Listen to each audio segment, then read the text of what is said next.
Alappuzha college of pharmaceutical സയൻസിലെ വിദ്യാർത്ഥികൾ കഴിഞ്ഞ കുറച്ചു നാളുകളായി സമരത്തിലാണ്. മതിയായ അധ്യാപകരില്ലാത്തതിനാൽ കോഴ്സുകളുടെ അംഗീകാരം നഷ്ടപ്പെട്ടതാണ് പ്രതിഷേധത്തിന് കാരണം.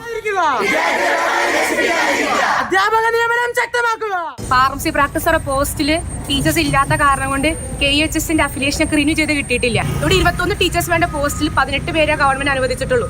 ഇപ്പൊ 13 പേരേ ഉള്ളൂ. പരിശോധനകൾക്ക് ശേഷമാണ് ഓരോ വർഷവും കോഴ്സുകൾക്ക് അംഗീകാരം നൽകുന്നത്.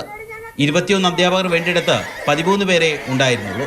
ഇതാണ് അംഗീകാരം നഷ്ടപ്പെടാനുള്ള പ്രധാന കാരണം.